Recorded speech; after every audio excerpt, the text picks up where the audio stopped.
என் பறந்துக்கும்னு ஒரு படம் வந்தது இல்லை, அந்த படத்துக்கு அப்புறம் இது ரொம்ப ஒரு பெஸ்ட்டான படமா எனக்கு ஃபீல் ஆச்சு. ரொம்ப அருமையாக இருந்தது. Main reason for that main Vetrimaaran சாருக்காக தான் இது பண்ணது. பேட் கேர்ள் நல்லா இருக்கு, நல்ல வித்தியாசமான முயற்சி. வெற்றிமாறனை பாராட்டணும் இந்த மாதிரி ஒரு முயற்சிக்கு. நல்ல ட்ரை. வந்து பார்த்தோன்னா ஒரு உமன் எம்பவர் அப்படின்ற ஒரு கான்செப்ட் வந்து பார்த்தோன்னா உமன்ஸுக்கு எல்லா ஒரு இண்டிபெண்டன்ஸுமே இருக்குது அப்படின்றத இது ஒரு ஸ்டேஜ் பை ஸ்டேஜாக காட்டியிருக்காங்க. ஒரு சூப்பராகவே பண்ணியிருக்கிறாங்க நரேஷன்.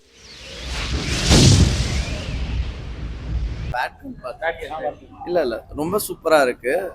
என் பறந்துக்கும்னு ஒரு படம் வந்தது இல்லை, அந்த படத்துக்கு அப்புறம் இது ரொம்ப ஒரு பெஸ்ட்டான படமா எனக்கு ஃபீல் ஆச்சு. ரொம்ப ஃப்ரீ ஃப்ளோயிங்காக ஒரு ஒரு 3 ஆக்ட் ஸ்ட்ரக்சருக்குள்ளே இல்லாத ஒரு படம்.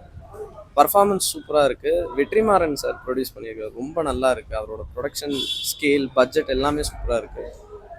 கண்டிப்பாக எல்லோரும் பார்க்கணும், இந்த படம் சப்போர்ட் பண்ணணும். அப்போ தான் இந்த மாதிரி படங்கள் நிறையா வரும். ஸோ எல்லோரும் கண்டிப்பாக தேட்டருக்கு. இல்லை, ட்ரெய்லரில் காமிச்சதுக்கும் படத்துக்கும் சுத்தமாக சம்மந்தமே கிடையாது. அந்த ட்ரெய்லர் ரிமூவ்லாம் கூட பண்ணாங்கல்ல, ஸோ அதுக்கு இதுக்கும் எந்த சம்மந்தமும் கிடையாது. கதையாகவே இது ரொம்ப புதுசான ஒரு கதை, வேறு மாதிரியான ஒரு கதை. இந்த மாதிரி படங்கள் பாலிவுட்டில் வந்திருக்கு, ஹாலிவுட்டில் நிறையா பார்த்துருக்கோம். தமிழ் சினிமாவில் இது ஒரு நியூ அட்டம்ப்ட்டு. கான்ட்ரவர்ஷியல் எதுவும் கிடையாது. இப்போ பசங்க பண்ணாலும் அதே தான், லைக் பொண்ணுங்களுக்கும் ஒரு நியாயம், பசங்களுக்கு ஒரு நியாயங்கிறத ரொம்ப தெளிவாக காமிச்சிருக்காங்க. யாரையும் அஃபெண்ட் பண்ணுற மாதிரி இந்த படம் இல்லை. ரொம்ப தேங்க்ஸ். நல்லா அருமையாக இருந்தது. Main reason for that main Vetrimaaran சாருக்காக தான் இது பண்ணது. மெயின் சின்ன ப்ராப்ளம் ஆச்சு, கோர்ட்டு அந்த கேஸு இதுக்காக ஒரு பேர் வச்சு அவர் சார் வந்து இதோட தான் லாஸ்ட்டு அவருடைய இது ப்ரொடக்ஷன் வந்து லாஸ்ட் ஃபிலிமு.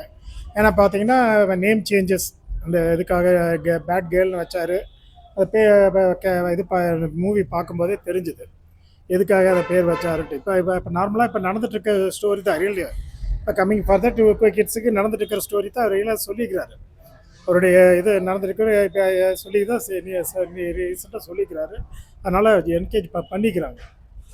ஒரு இப்போ பெண்ணுக்கு உண்டான இப்போ நார்மலாக இருக்குது. இப்போ ரீசெண்டாக நடந்து போயிட்டுருக்கக்கூடிய காமன் சுச்சுவேஷன் தான் அருமையாக ஹேண்டில் பண்ணிக்கிறாங்க. அதனால் அருமையாக ஸ்டேஜஸ் உமன், அந்த பொண்ணு ஸ்டேஜஸ் நம்ம ஆட்டோகிராஃபில் மூவிஸில் பார்த்துருப்பீங்களா, 3 லைஃப்ஸு. ஃபஸ்ட்டு அந்த ஸ்கூல் லைஃப், அண்ட் செகண்ட் அந்த காலேஜ் லைஃப், அண்ட் தேர்ட் அந்த அவருடைய அந்த ஃபார் எம்ப்ளாய்மெண்ட்டு ஸ்னேகா கேரக்டர், அந்த மாதிரி அதை பேரண்ட் அந்த பொண்ணு திருந்தி வரக்கூடிய ஸ்டேஜ். அவங்க இது கூட அந்த climax no explanation. Very cute performance இருந்தாலுமே கொண்ட 1.5 hour 2 hours best. Master class handle பண்ணியிருக்காரு. நல்லா அருமையாக, அது நல்லா பெஸ்ட். பேட் கேர்ள் நல்லா இருக்கு, நல்ல வித்தியாசமான முயற்சி. வெற்றிமாறனை பாராட்டணும் இந்த மாதிரி ஒரு முயற்சிக்கு. நல்ல ட்ரை. I appreciate. எனக்கு அந்த மாதிரி தோணலை, ஏன்னா இது நடைமுறை வாழ்க்கையில இருக்கிறது தான். நம்ம தான் அதை கான்ட்ரவர்ஷியலாக பார்க்குறோம். அது இது விமர்சனத்துக்கு உட்பட்டது தான். பட் ரசிகனாக பார்க்கும்போது நான் இதை ரசித்து தான் பார்த்தேன். அப்படிதான் தோணுது, இப்படிதான் தோணுது. ஏன்னா இது இனிமே இது ஒரு பெரிய பிரச்சனையாக தான் போக போகுது. இது இப்போ சாதாரணமாக ஆயிடுச்சு, அது எஸ்பெஷலி மெட்ரோவில் ஆயிடுச்சு. நான் மெட்ரோவில் இனிமேல் இது வரும். அதனால எனக்கு என்னமோ இதில் கான்ட்ரவர்ஷியல் இருக்க மாதிரி தெரியல. எல்லாம் அவங்களுடைய கண்ணோட்டத்தை பொறுத்து. ரொம்ப நல்லா பண்ணியிருக்காங்க. ஏன்னா அவங்க நிறைய படத்தில் நடிச்ச மாதிரி அவங்களோட ரியாக்ஷன்ஸ் ரொம்ப நல்லா இருந்துச்சு. சட்டலி 10க்கு 9. தேங்க்யூ. இது அமித் திரிவேணி இசை, அதை எதிர்பார்க்கல, புது முயற்சியாக இருக்குது. தென் வெற்றிமாறனுடைய ப்ரொடக்ஷன் எனக்கு இது ஆச்சரியமாக இருக்குது. தேங்க்ஸ். நான் இந்த படத்தோட டைலாக்ஸை சொல்ல மறந்துட்டேன். இந்த படத்தோட டைலாக் ரைட்டர் எனக்கு யாருன்னு பேர் நோட் பண்ணல, பட் ரொம்ப சூப்பராக எழுதியிருந்தாங்க. ஒரு டைலாக் வரும், பாலை ஃப்ரிட்ஜில் வைக்காததும் காய்கறியை கரெக்டாக இது பண்ணாததும் வந்து முக்கால்வாசி நேரம் சரியான பிரச்சனையாகவே இருக்கிறது இல்லைன்னு. ரொம்ப ரியல் லைஃப் சுச்சுவேஷன்ஸை ரிஃப்ளெக்ட் பண்ணுற மாதிரியான டைலாக்ஸ் இதில் இருந்தது. ஸோ டைலாக் ரைட்டருக்கு special mention. Music Amit Trivedi sir பண்ணியிருக்காரு. படம் ஃபுல்லாக அந்த மீட்டருக்கு ஏற்ற மாதிரி கரெக்டாக பண்ணியிருக்காங்க. வர்ஷா பரத் அவங்க தான், அவங்களுக்கு நல்ல ஃப்யூச்சர் இருக்குது. ஸோ நிறைய ஷோஸ் இந்த படம் டிக்ரீஸ் ஆகிட்டே இருக்குது மதராசி வந்ததுனால. ஸோ கமர்ஷியல் படங்கள் ஆடியன்ஸ் பார்க்குறாங்க. ஸோ இந்த படத்துக்கு இன்னும் கொஞ்சம் ஷோஸ் முடிஞ்ச வரைக்கும் எக்ஸ்டெண்ட் பண்ணி இந்த ஆடியன்ஸ்க்கு இந்த படத்தை கொண்டு போய் சேர்த்தா இந்த மாதிரி படங்கள் நிறைய வரணும். இந்த படம் எல்லாருக்குமே கரெக்டாக மாறும், இல்லை ஒரு சில பேர் இந்த கான்ட்ரவர்சியில் அந்த மாதிரி? இல்லை, அந்த மாதிரி எதுவும் கிடையாது. ரொம்ப நீட்டாக ஹேண்டில் பண்ணப்பட்ட சப்ஜெக்ட் தான் இது. எல்லாத்துக்கும் கனெக்ட், பொண்ணுங்களுக்கு இன்னும் நல்லா கனெக்ட் ஆகும். பசங்க பற்றி எனக்கு ஐடியா இல்லை. பசங்க அவங்க பார்க்குற விஷயங்களை பற்றி வச்சு மட்டுமே தான் இன்னி வரைக்கும் பொண்ணுங்களை ஜட்ஜ் பண்ணி அசஸ் பண்ணிட்டு இருக்காங்க. இந்த படம் ஒரு நியூ பர்ஸ்பெக்டிவ் கொடுக்கும். இது எல்லாருக்குமான படமாக இது வாய்ஸ் அவுட் பண்ணியிருக்காங்க. எல்லாத்துக்குமான படமாக இது இருக்குது. ஸோ ஐ திங்க் இப்போ 2025 இருக்கிறதுனால எல்லாத்துக்கும் கனெக்ட் ஆகிறதுக்கு நிறைய சான்சஸ் இருக்குது. ஒரு 90% சான்சஸ் இருக்குது. இந்த மூவி வந்து பார்த்தோன்னா இந்த வருஷத்தோட பெஸ்ட் லிஸ்ட்ல வருங்களா? எனக்கு பர்சனலி பறந்து போக்கு அப்புறமேட்டு செகண்ட் பெஸ்ட் மூவியாக நான் இதை தான் வைப்பேன். ஏன்னா பறந்து போ வந்து ஒரு ஃப்ரீ ஃப்ளோயிங்கான படம், எந்த ஸ்ட்ரக்சர்லையும் அடங்காது. எஸ், ராம் சார் படம் தெரியும்ல, ராம் சார் படங்கள் மாதிரியே இந்த படமும் இருந்தது. எனக்கு ரொம்ப பிடிச்சிருந்தது பர்சனலாக. எஸ், அண்ட் ஆல்சோ அதனால தான் நான் டைலாக் ரைட்டரை மென்ஷன் பண்ண மறந்துட்டேன்னு சொல்லி திரும்ப வந்து நான் சொன்னேன். So thank you. படம் வந்து பார்த்தோன்னா ஓகே ப்ரோ, சூப்பராகவே பண்ணியிருக்கிறாங்க. சீரியஸ்லி வந்து ஒவ்வொருத்தரோட பாயிண்ட் ஆஃப் வியூவில் தான் இருக்குது. நம்ம எடுத்துக்கிற முறை தான் வச்சுக்கோங்களேன். இப்போ வந்து பார்த்தோன்னா ஒரு உமன் எம்பவர் அப்படின்ற ஒரு கான்செப்ட் வந்து பார்த்தோன்னா உமன்ஸுக்கு எல்லா ஒரு இண்டிபெண்டன்ஸுமே இருக்குது அப்படின்றத இது ஒரு ஸ்டேஜ் பை ஸ்டேஜாக காட்டியிருக்காங்க ப்ரோ. சூப்பராகவே பண்ணியிருக்கிறாங்க நரேஷனு. பட் அது எல்லாரும் எந்த மாதிரி எடுத்துக்குவாங்கன்னு தெரியல. எனக்கு பர்சனலாக ரொம்ப பிடிச்சிருந்தது ப்ரோ.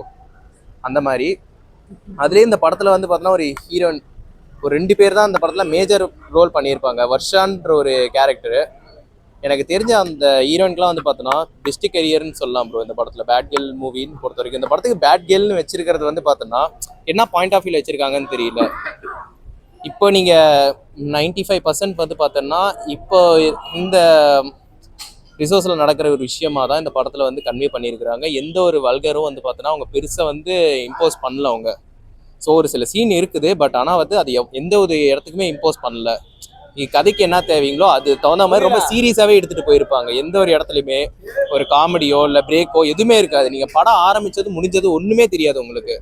மொத்தத்தில் இந்த படத்தோடைய பெரிய மேஜர் ப்ளஸ்ஸே இதுதான். எனக்கு ஆக்சுவலாக அந்த படத்தில் வந்து ஒரு சீனில் வந்து பார்த்தோன்னா ஒரு சீன் ஒன்று நடக்கும். அதை நான் ரிவீல் பண்ண விரும்பல. அதை பார்த்தீங்க அப்படின்னா சத்தியமாக கூஸ் பம்ஸ் ஆகுங்க, புல்லரிக்கும். அந்த டயலாக் அந்த மாதிரி ஒரு ரைட்டிங்கில் எழுதியிருக்கிறாங்க. அது ஒரு லேடி டைரக்டர் எழுதுனது. அவங்க ஒரு வழி வந்து என்ன அளவுக்கு அனுபவிச்சிருப்பாங்க அப்படின்ற அந்த ஒரு சீனை வந்து பார்த்தோன்னா சூப்பராக இருக்கும். இதில் நீங்கள் யார் பாயிண்ட் ஆஃப் வியூ வேணால் பார்க்கலாங்க. நீங்கள் வந்து பார்த்தோன்னா அந்த ஹீரோயின் பாயிண்ட் ஆஃப் வியூவில் பார்க்கலாம், இல்லை அந்த படத்தில் இருக்கிற ஒரு மேலோட பாயிண்ட் ஆஃப் வியூவில் வந்து பார்த்தோன்னா இவளுக்கு வந்து இந்த ஒரு பேர் தான் அப்படின்னு சொல்லி பட்டம் கொடுத்துட்டு சுற்றிட்டு இருக்கிறாங்க. ஆனால் நீங்கள் அந்த பொண்ணோட பாயிண்ட் ஆஃப் வியூவில் பார்த்தீங்கன்னா நான் வந்து இண்டிபெண்ட்டாக இருக்கணும் அப்படின்றது தான் வந்து பார்த்தோன்னா அந்த பொண்ணு டிமாண்ட் பண்ணுறது ஒரு கேரக்டரு. கிட்டத்தட்ட ஃபெமினிஸ்ட் மாதிரி தான், ரொம்ப இல்லாமல் ஓரளவுக்கு எடுத்திருக்காங்க. ஃபெமினிஸ்ட் ஸ்டைலில் தான் சொல்லியிருக்காங்க. தான் ப்ரோ படம் வந்து பார்த்தோன்னா சூப்பரான படம் ப்ரோ. சீரியஸ்லி இது வந்து கண்டிப்பாக வந்து அண்டர் ரேட்டடுன்னு தான் சொல்லுவாங்க. ஆனால் எனக்கு தெரிஞ்சு நீங்கள் தேட்டரில் பார்த்தீங்கன்னா உங்களுக்கு லக்காக தான் இருக்கும். கடைசியில் வந்து பார்த்தோன்னா படம் வந்ததுக்கப்புறம் வந்து படம் வந்து ஓடிடியில் விட்டதுக்கப்புறம் வந்து பார்த்தோன்னா சூப்பராக இருந்துச்சு, இந்த படம் தேட்டரில் மிஸ் பண்ணிட்டோம் அப்படின்னு சொன்னீங்கன்னா அதுக்கு கம்பெனி பொறுப்பு இல்லை.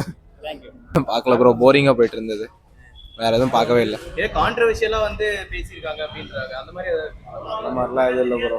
மூவியே